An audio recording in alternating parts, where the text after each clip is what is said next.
Hi and welcome back to the 7890 project. It's been going on since the last episode. We've started doing a lot of cleaning. So basically the engine's sitting down here.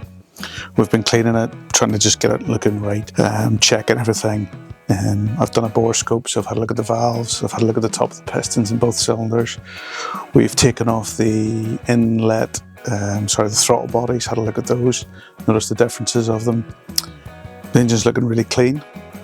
At the moment I'm trying to clean the front of the engine because it's covered in oil from one of the plugs has come out of the alternator cover and spilt all the oil all over it, so I'm trying to degrease it and whatnot. Plus it's covered in tar, so I've got a good solution to do that, so I'll share that with you in a bit. I've got away from the iPhone and started using a proper camera, so hopefully you'll see the quality a bit better. I'll apologise for some of the sound recording. On the iPhone I had the gain turned up too much on the mic, and it's not just my gravelly voice, it's the microphone was a little bit sensitive, so I've tried to fix that problem, so fingers crossed. If you bear with me, I'll apologise for some of the sound quality. I'm trying to get this done in a reasonable short space of time, so there's nothing for it but just to crack on to it. So welcome back to the 7890. So we've got the plugs out, we've got the bore scope down at the moment. What you're looking at is cylinder 2. You kind of imagine this is upside down. You'll see the bore scope obviously move. You can see the valves partially open there.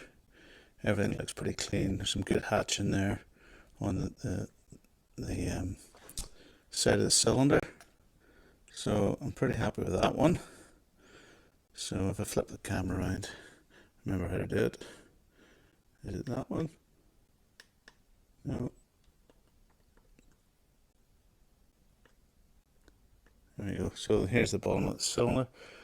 There's something a wee bit light. Just, if I can get in here a wee bit, sorry. Just a bit tight there.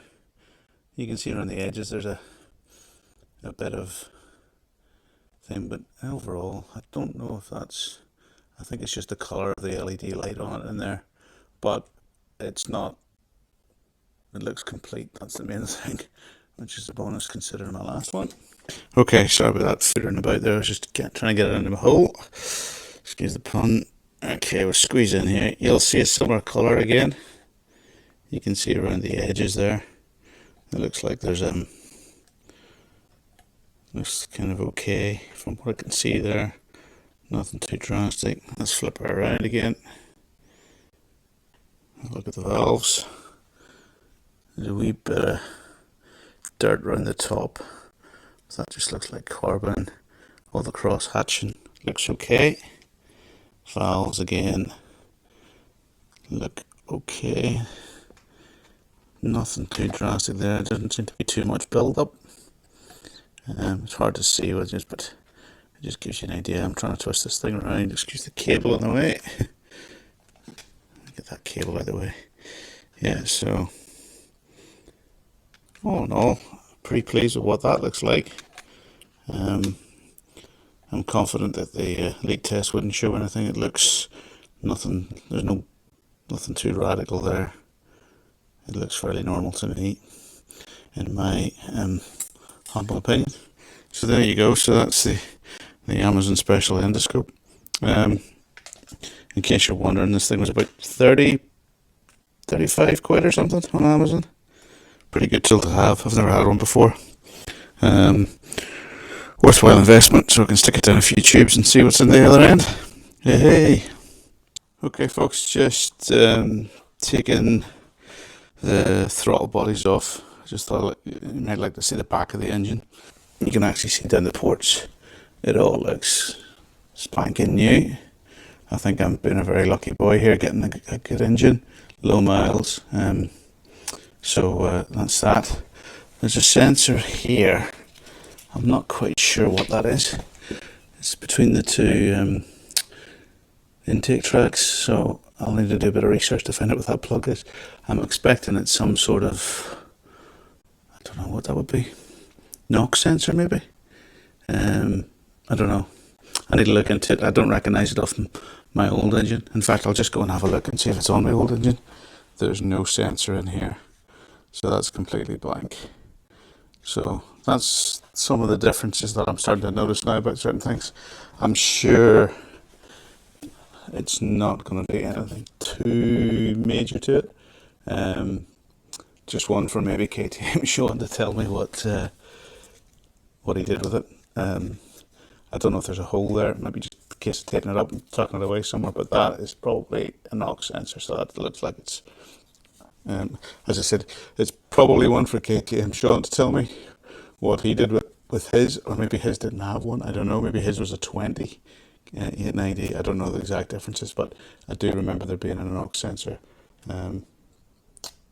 somewhere along the lines. Okay, every day's a school day. We're learning lots of stuff.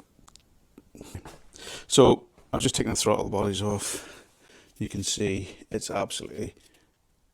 I mean, I'll see if I can zoom in there. You can see how clean it is in there. Definitely a low mileage example.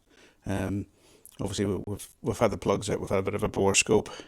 I'm just looking around the back of the engine for anything that's damaged. Oh, there's a screw there I found. That's good, isn't it? Always good to have an extra T30 screw on a KTM. All the plugs look nice and clean. Nothing's broke. So happy with that. Let's look over the throttle bodies on the bench. It's hard to tell them apart, to be honest.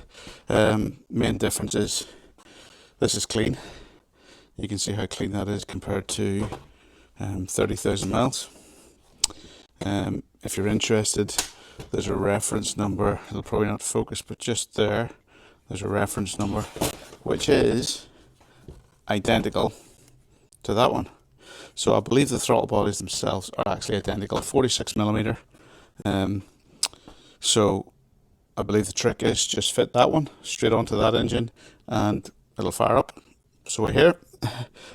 Differences are, if you're interested, 890 on the right here has got different injectors. There's a different style. So whether that's coded to the ECU, I don't know. So I'm just going to run with my old fuel rail, which looks identical. When you look at them, they're absolutely identical fuel rails. This one's missing the spigot for the line connection to the fuel tank. And just spin it around. The only other difference is the map sensor, which I was aware of anyway, thanks to Sean. You can see this one here has got 4 pins. Zoom in a wee bit. 4 pins, and this one's got 3 pins. So 790's got 3. This has got 4. Don't know why. It's probably something to do with Euro 5.3762 regulations or something like that, but that's basically it. But as you can see, the throttles in this were absolutely spotless. There's not even anything in there at all. You know, they're going to get wrapped up and kept as a spare, I think. I was thinking about swapping the map sensor over from here to here, but to be honest, when I went to take the bolt out of the back, I thought it didn't feel right. So I didn't want to snap a bolt or something like that and end up with a dud one and messing about. So I think this is plug and play. I'll put this back on the bike after a good clean again, and hopefully then we should be cooking on gas, literally. Okay, that's the throttle bodies. You see the intakes. Obviously I showed you them in maybe an earlier video. They're very clean. But in the middle here, you can see there's nice fresh blank. That was the knock sensor. So what I've done is I've removed it, and it looks like it's just a blank.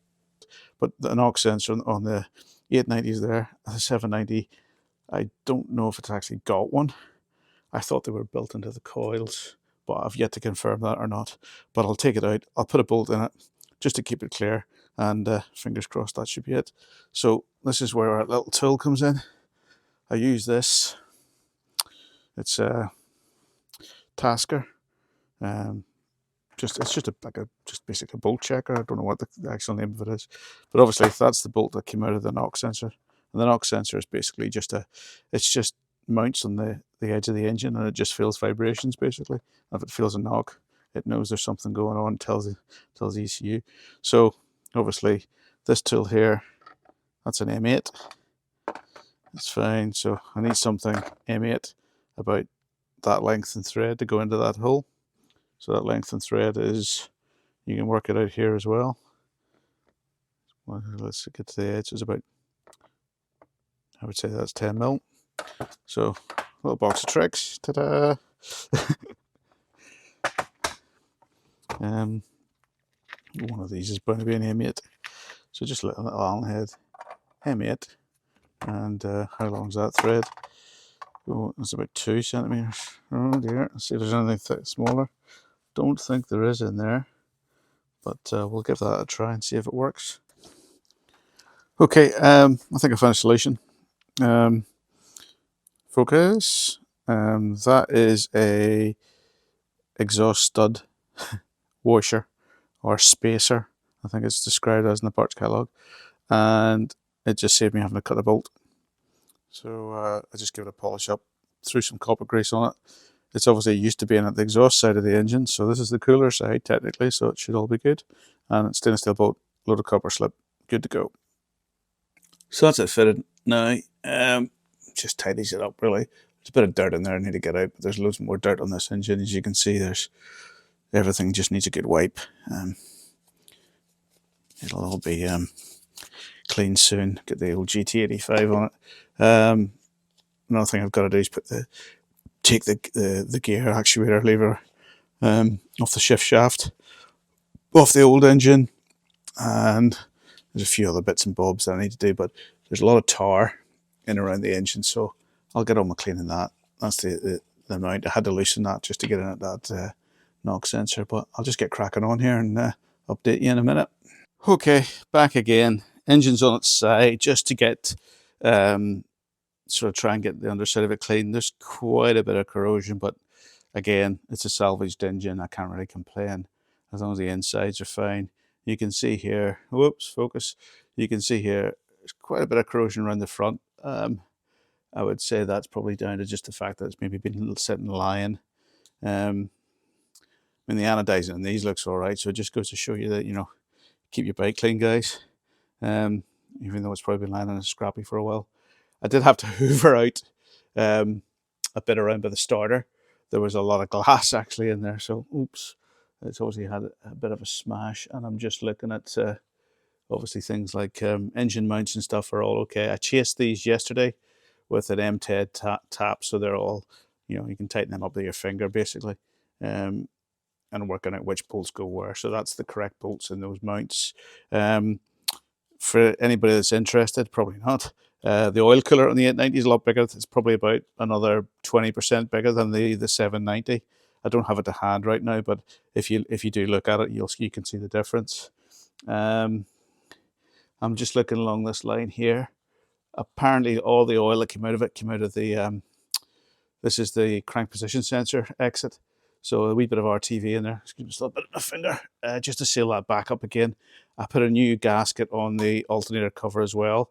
I'll probably pop this plug out and pop the actual spark plugs out and crank her over a wee bit, because I do just want to see if it's, you know, turning over. Well, it will be. Other than that, it's just a wee bit grubby in here. I'm just going to keep cleaning at it because, you know, now that I can actually see it with the light. I did hear oil gurgling in it, so there might be oil spilling out the side of it at the moment through the clutch or something. I don't know yet. I'll find out whenever I spin her over.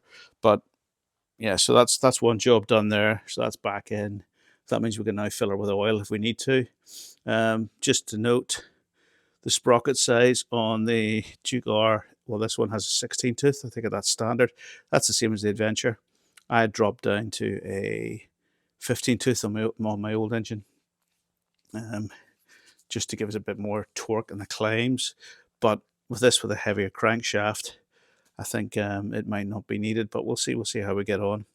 It's always an option in the future, but this is better for road going, for sort of long distance drag us along long roads and stuff. So I'll just leave it on for the time being, and just crack on. So I'll take the plugs out, crank it over a few times, and I've just basically done some cleaning. So I've replaced the water pump cover. It was the same as the 790. It was quite corroded, so I just tidied it up a wee bit, and I took the opportunity to grab the oil cooler, and you can see fairly clearly that it's quite a bit bigger. If I put it there, it's probably easier to see. So about 20% more of an oil cooler or heat exchanger, whatever they call them. But obviously that's a few £100 part, I think. with a seal on the back. I've never heard any of them go before, but it's at the front of the engine, so maybe a bit of a soft spot for the odd puncher, especially in a Duke. Testing the crank. I've taken out the socket. Little tip for you: if you're taking out that with a anodized cap, stick a little rubber glove inside. It hopefully shouldn't mark it. Crank spins anti-clockwise, so you can hear a bit of wind. Feels very free.